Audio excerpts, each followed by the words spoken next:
Am I the a-hole for asking my friends and family to help me pay child support to my ex? I broke up with my ex when she got pregnant. The reason being, we didn't do the deed for 15 weeks. I worked for 6 weeks, then I get 3 weeks off.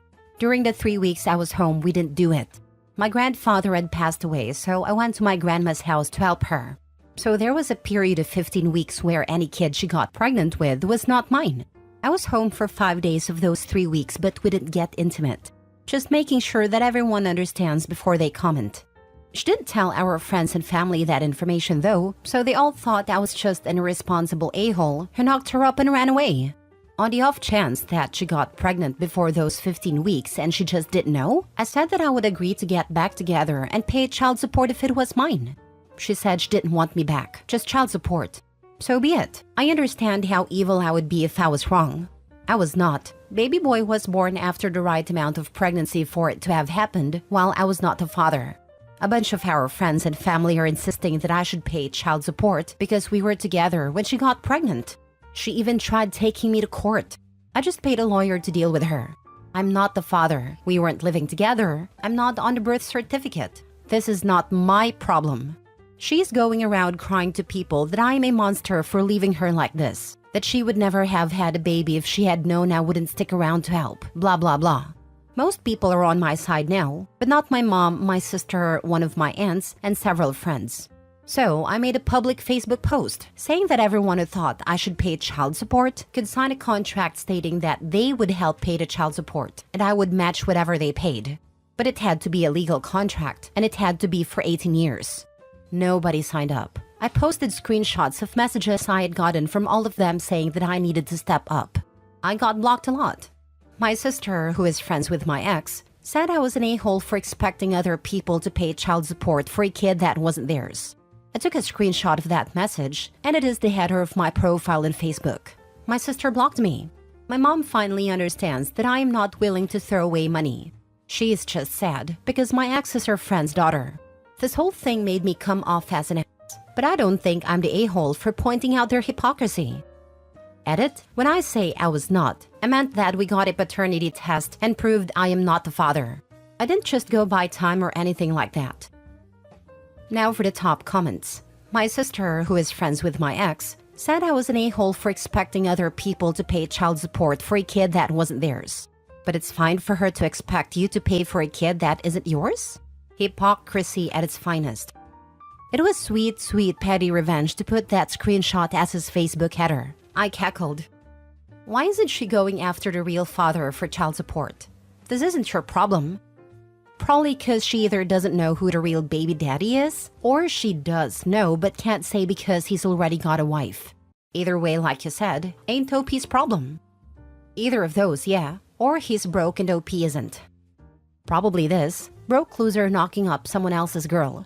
Now she's stuck with a broke loser, and is harassing the not broke dude who wasn't stupid enough to get her pregnant. If the kid isn't really yours, not a-hole. She not only cheated, but got pregnant with another guy's child, and she expects you to pay child support? And I like your idea of the friends and family that keep pushing you to pay it, to match their contribution. But the execution might have been not the best, putting it all in social media. I would just ignore or block the people that would tell me to pay child support if I was in such a situation. Your ex is the biggest a-hole here if the kid is not yours. Next story. Am I the a-hole for leaving my ex and her daughter after discovering she isn't mine? I, 28 male, have a 5-year-old daughter, Lily, with my ex-girlfriend, Sarah, 27 female. At least I thought she was my daughter. Sarah and I dated for a few years, and when she got pregnant, I was over the moon. I was excited to be a dad and took on the role wholeheartedly. From the moment Lily was born, I noticed she didn't really look like me, but I brushed it off. Babies change a lot, right? As she grew older though, the differences became more pronounced. She had none of my features, none at all. It started to nag at me, but I pushed those thoughts aside, feeling guilty for even questioning it. A few months ago, I finally gave in to the doubt that had been gnawing at me. I ordered a paternity test without telling Sarah. When the results came back, my heart sank. I wasn't Lily's biological father. I felt like my world had been turned upside down. I confronted Sarah and, after a lot of tears and arguing, she admitted that she had cheated on me around the time Lily was conceived. I was devastated. The little girl I'd raised and loved wasn't mine. I felt like my entire relationship with Sarah was a lie. I couldn't look at Lily the same way, knowing that her biological father was out there somewhere, so I decided to leave. I packed my things and moved out, leaving Sarah and Lily behind. Since then, Sarah, her friends, and even some of my own family have been calling me an a-hole for abandoning Lily. They say that biology doesn't matter, that I raised her and she sees me as her father.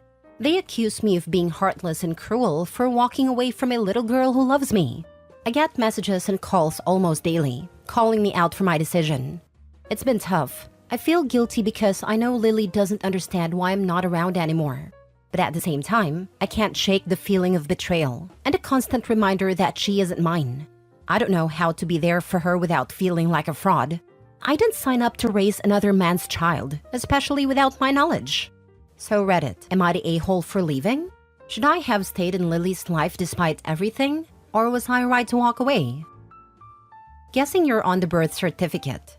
Don't do anything that's going to put you at risk legally or financially. I have a lawyer working on getting me off the birth certificate.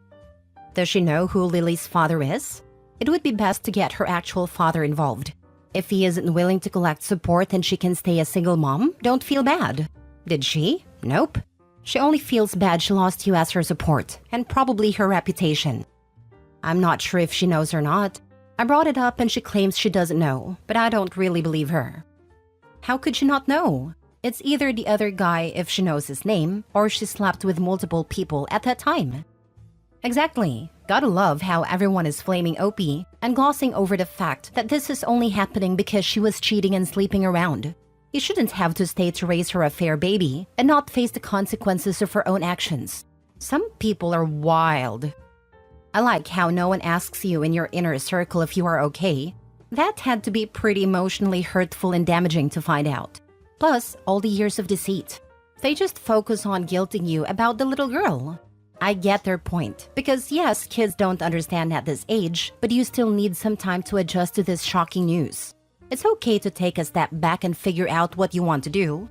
Yes, you can still be there for the little girl if you want to, but right now, you just need to get your emotional footing on all of this. Not a-hole. Next story. Am I the a-hole for saying okay when my girlfriend broke up with me over disciplining my own daughter? I, 30s male with 3 kids and ex-girlfriend, 30s female with 1 kid, recently broke up. We had dated for almost 3 years. We had been learning to function as a blended family. I own my home and she rents, but she'd stay over every weekend and the entire summer. I thought everything had been solid, but looking back at it all, it wasn't. Her belief in parenting is opposite of mine. She believes kids shouldn't be punished, as you got to look at their heart.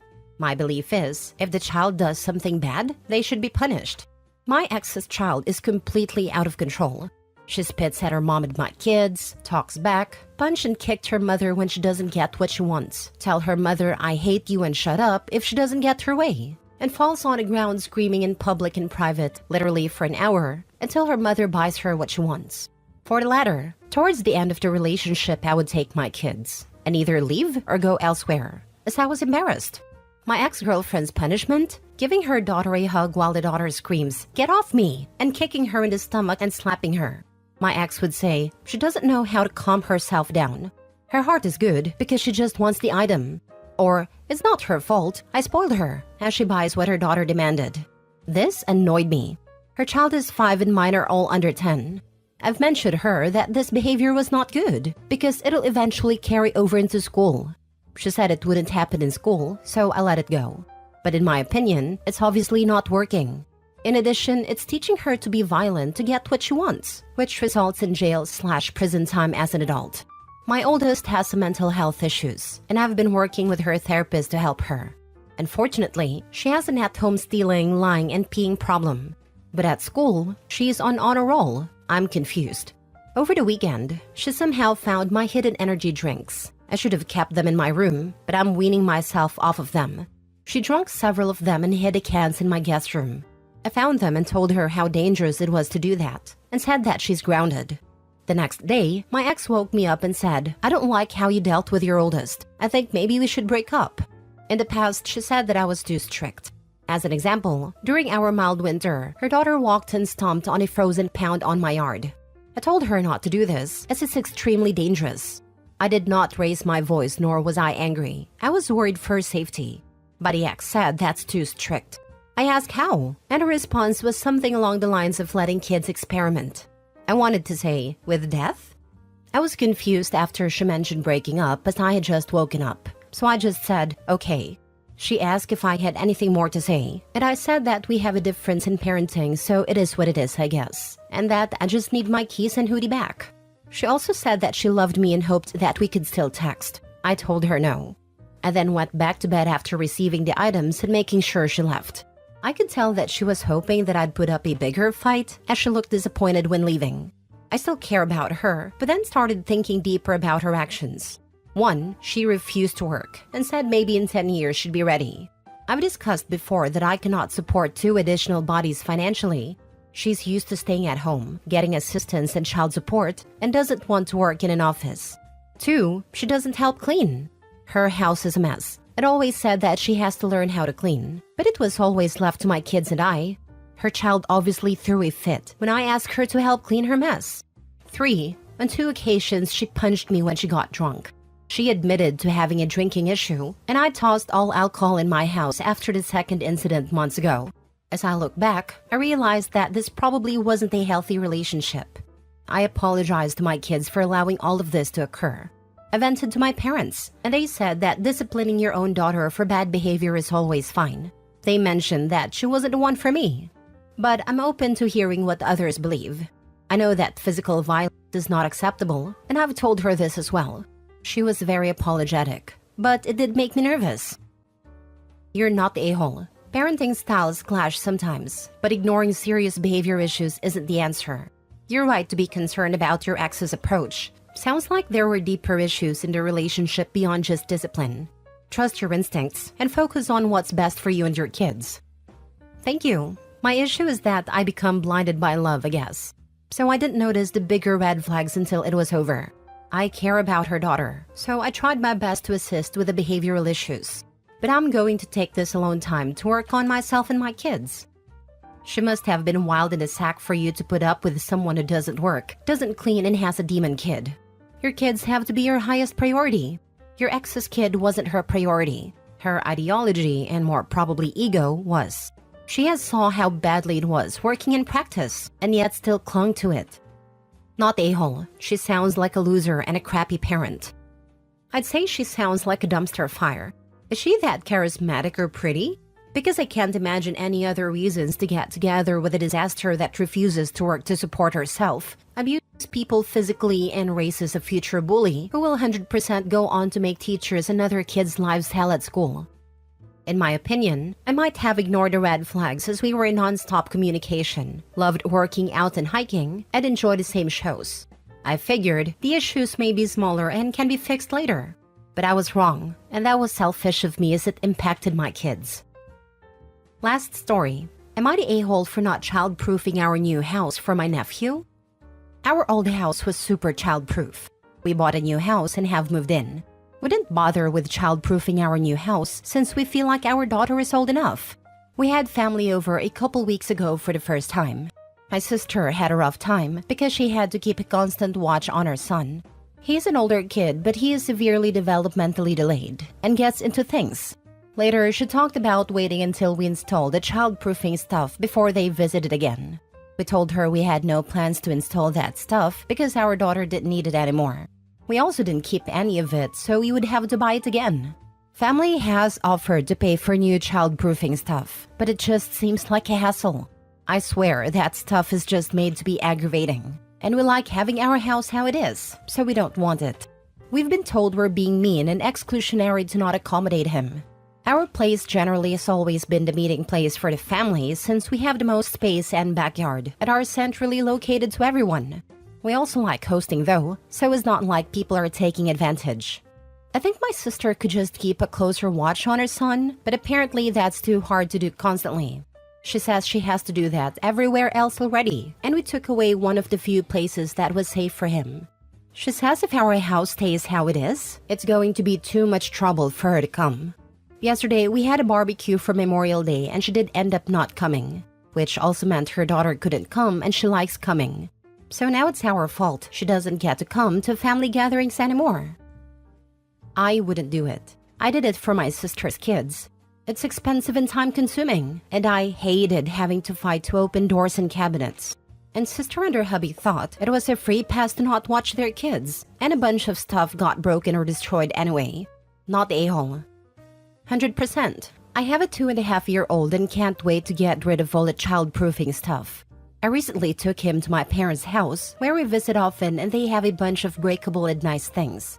I would never ask or expect them to child-proof for him. The world isn't child-proof, and it's my job to watch my child and teach what he can and can't do. I do recognize that it's more difficult with a special needs kiddo, but it's a disservice to him not to try and teach him. I have 10-month-old twins and they are into everything. It drives my in-laws crazy that we don't come over more often. But I spent every visit keeping these two goobers alive. However, I would never dream of asking them to child-proof their house. That's insane. Not a whole OP. When kids are in that phase, it makes sense that people come to you. Especially twins. They're going to be safer and more comfortable in a space they are used to, and you don't have to worry about them hurting themselves or breaking something that doesn't belong to them. Not a-hole. It's your house. Why would you child-proof it when you don't have a need for that? She says she has to do that everywhere else already. Ah yes, welcome to being a parent, where your job is keeping your offspring alive and well 24/7. It's her job, so she can suck it up and watch her kid or not come at all. Damn, it appears I watch my dog better than most watch their children. Not a-hole. I truly do not remember ever being in a house with child-proof anything as a kid, except medication containers. To be honest, I think we went a bit overkill for our daughter, but we were nervous new parents. However, I can see how having your home fully child-proof would make things a lot easier if you have a kid like hers.